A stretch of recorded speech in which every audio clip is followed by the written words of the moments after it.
sendiri juga memang ada makam di sana, cuman masyarakat itu nggak begitu antusias, kayak nggak dihiraukan.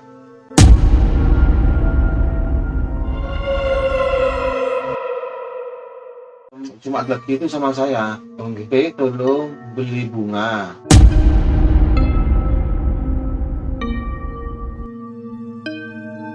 Sembilan makame sing rekto desa Kebonrejo tolong di rumah tak bawakan dupo anu iki.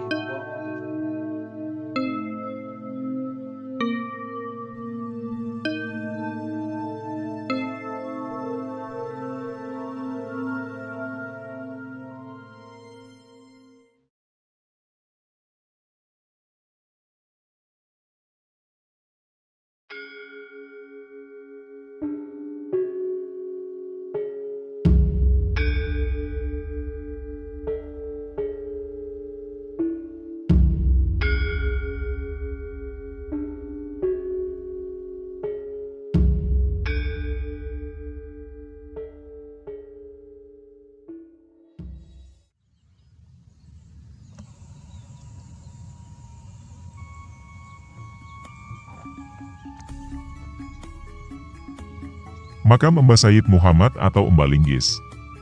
Ini adalah video penelusuran kami yang bertujuan untuk menggali informasi dan mengungkap sejarah lokal yang ada di Desa Kebonrejo, Kecamatan Grati, Kabupaten Pasuruan. Saat itu, penelusuran dibagi menjadi dua tahap. Tahap pertama pada makam Mbah Linggis dan tahap 2 di lokasi kebun milik warga. Sejarah lokal atau sejarah setempat adalah suatu kajian sejarah tentang kejadian-kejadian yang bersifat lokal atau meliputi wilayah lokal.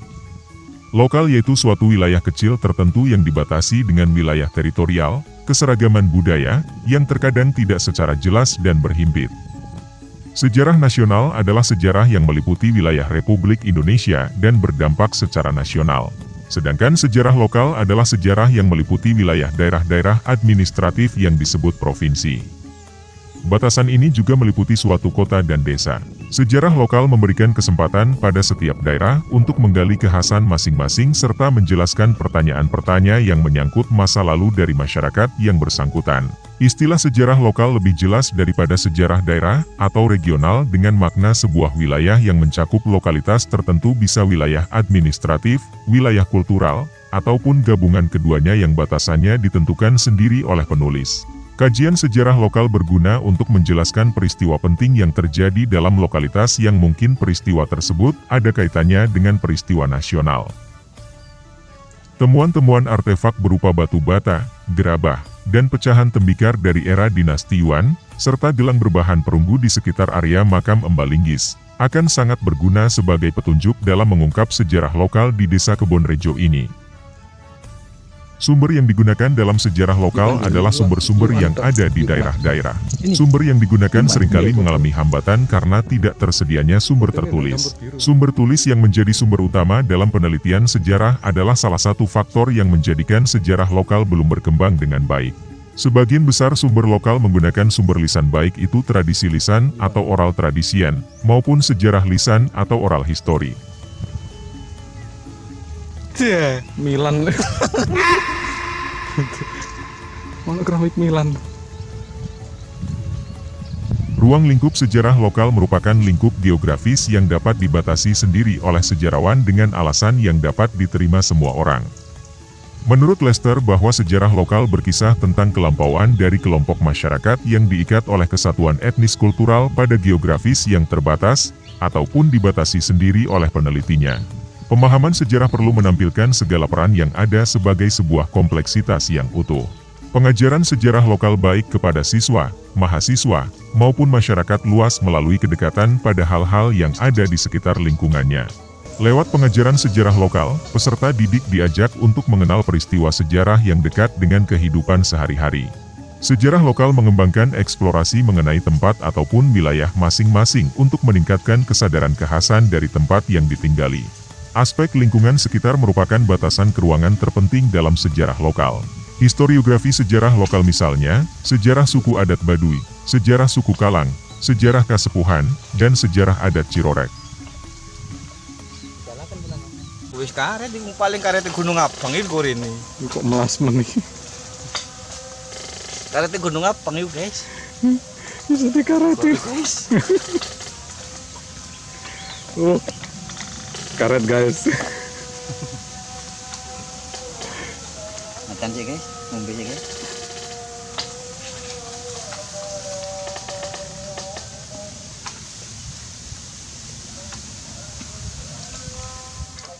Tim mencoba melakukan pendeteksian di lokasi yang berjarak kurang lebih 100 meter dari makam Mbah Linggis, yaitu pada sebuah gumuk dengan posisi yang agak tinggi dari makam.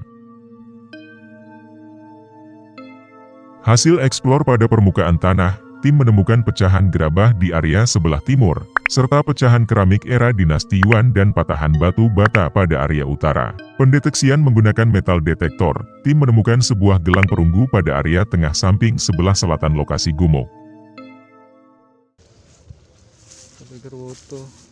Temuan 3 artefak dengan rentang waktu yang berbeda jauh, membuat tim semakin takjub dan seakan tidak percaya dengan hasil tersebut.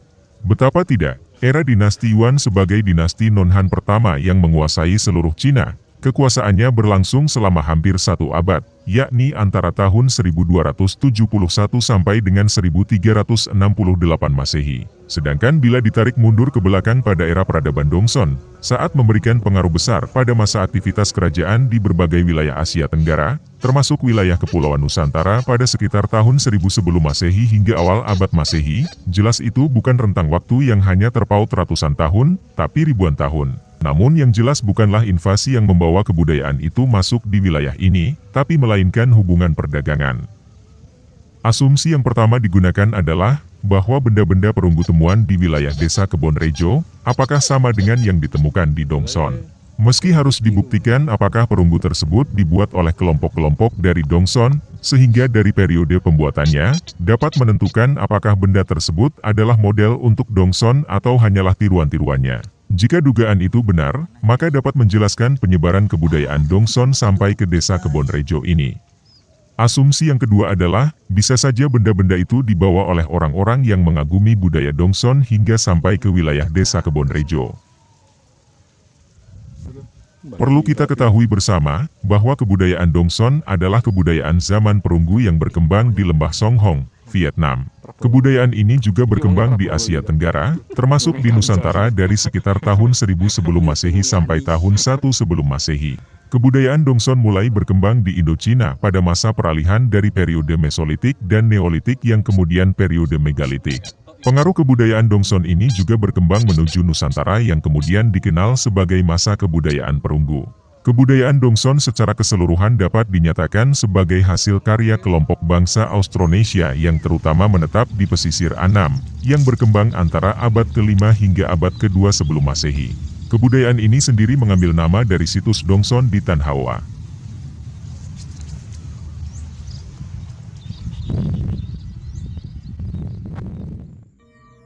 Untuk temuan pertama, yaitu gelang perunggu dengan motif rantai yang menggambarkan persatuan dan gotong royong pada zaman dahulu, dengan diameter 3 cm dan lubang lingkaran 5,5 cm berbahan perunggu. Estimasi kami mengacu pada budaya Asia Tenggara kuno, yang berasal dari Vietnam, yaitu budaya Dongson, antara tahun 200 sebelum Masehi hingga 200 Masehi.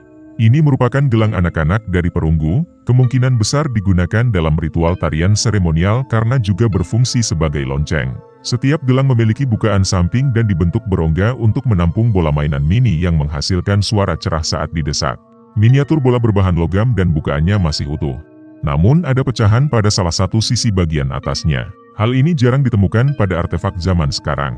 Gelang memiliki patina hijau tua yang dihiasi pola linier minimal. Biasanya, ukuran masing-masing berdiameter 3,5 inci atau 8,9 cm. Setelah penelitian ini selesai, rencananya tim akan kembali dengan membawa peralatan yang memadai untuk mencari gelang kedua.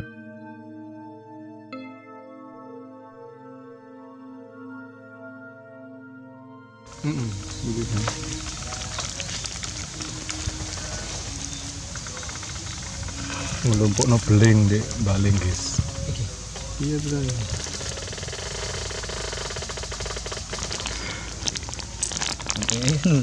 Yudun perunggu. Setelah dari area makam Mbah Linggis, penelusuran berlanjut ke sebelah selatan.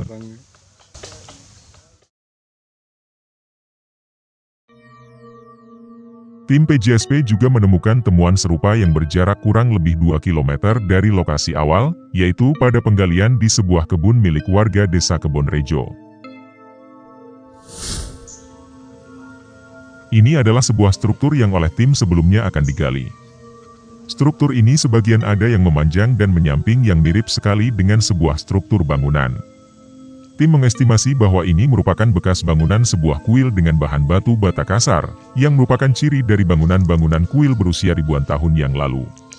Namun, untuk penggalian dalam skala besar tentunya memerlukan izin khusus kepada pemilik lahan serta persiapan yang lebih matang.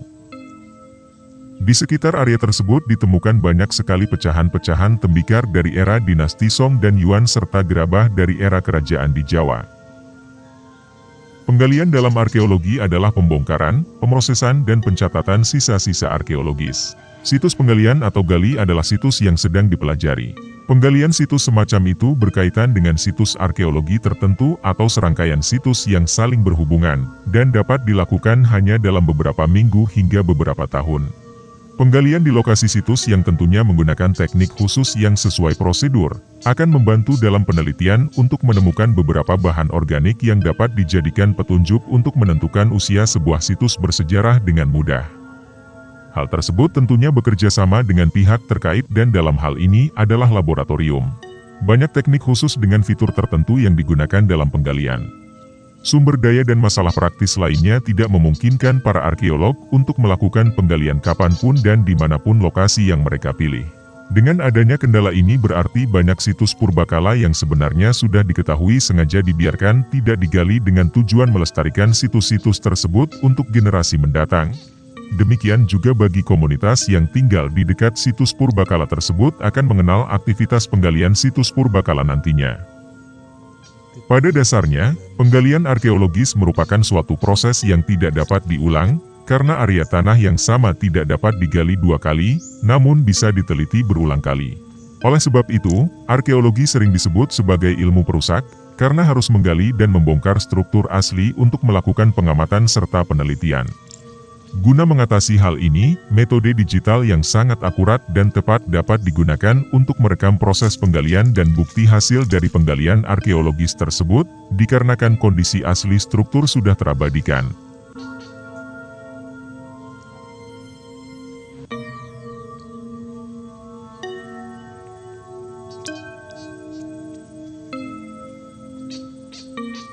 Selain temuan pecahan gerabah dan keramik yang menyebar di area sekitar lokasi yang dianggap merupakan sebuah kuil, tim juga menemukan beberapa keping koin satak gobok, sebuah benda berbahan perunggu, sebuah tapal kuda, dan bekas rantai berbahan perunggu.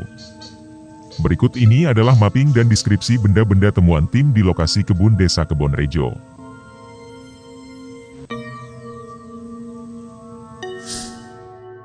Pada penelitian di area permukaan tanah di lokasi ini, tim menemukan berbagai pecahan gerabah dari era dinasti Song dan Yuan.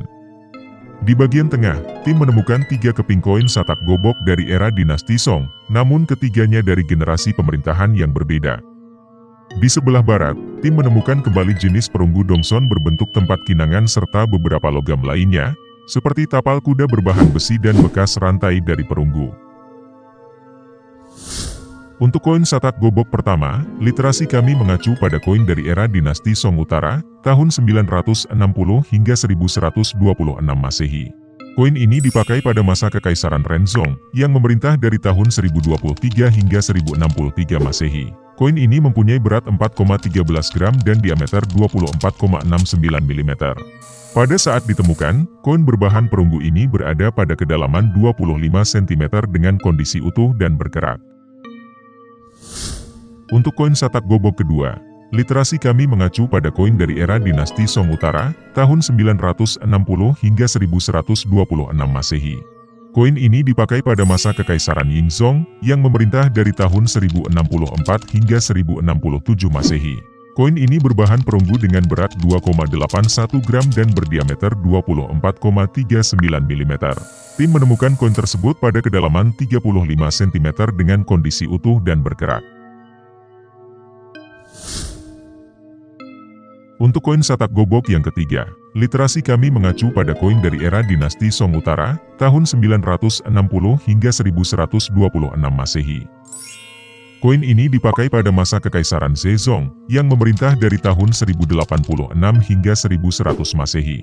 Koin ini berbahan perunggu dengan berat 3,16 gram dan berdiameter 24,52 mm. Tim menemukan koin tersebut pada kedalaman 15 cm dengan kondisi terdapat patahan pada tepian koin dan berkerak. Untuk temuan perunggu oleh tim yang kedua ini masih belum menemukan literasi yang pas. Melihat dari bentuk fisik bagian yang masih utuh, terdapat lubang pengait di kedua sisi, di bagian ini, dan pada bagian yang robek dan menelangkup ke dalam ini.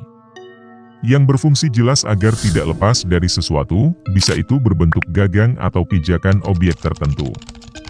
Bentuk yang menurut kami bagian ujung agak mengerucut ini, kemungkinan berfungsi agar memudahkan dalam penggunaan, atau hanya sebagai variasi supaya terlihat lebih artistik. Tim menyimpulkan untuk sementara bahwa objek temuan perunggu yang satu ini bukanlah tempat atau wadah, tapi cenderung sebagai peralatan aksi ritual keagamaan pada masa itu. Bisa jadi sebuah mata tombak, tongkat, kapak, dan palu atau martil. Tapi segala kemungkinan bisa saja berubah seiring dengan kajian dan temuan lebih lanjut. 3, 2, 1.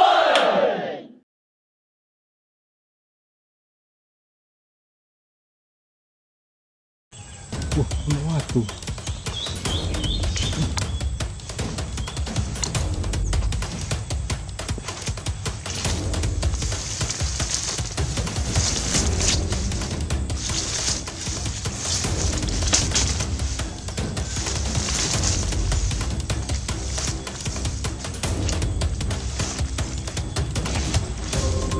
Coba dibuka.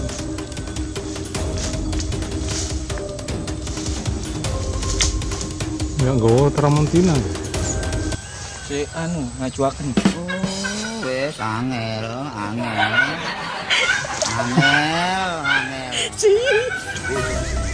Asal duduk kok.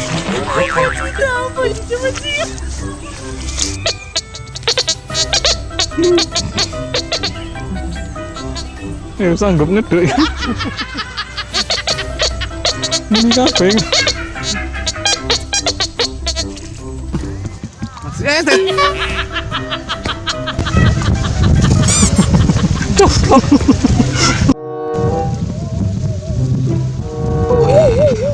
Guys. Sepeda motor yang hayang mulu, guys.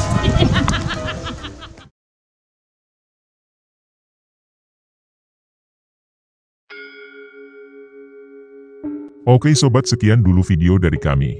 Apabila ada kesalahan dalam penyebutan nama dan tempat, kami mohon maaf sebesar-besarnya. Segala estimasi bisa saja berubah seiring dengan kajian lebih lanjut. Terima kasih dan salam budaya.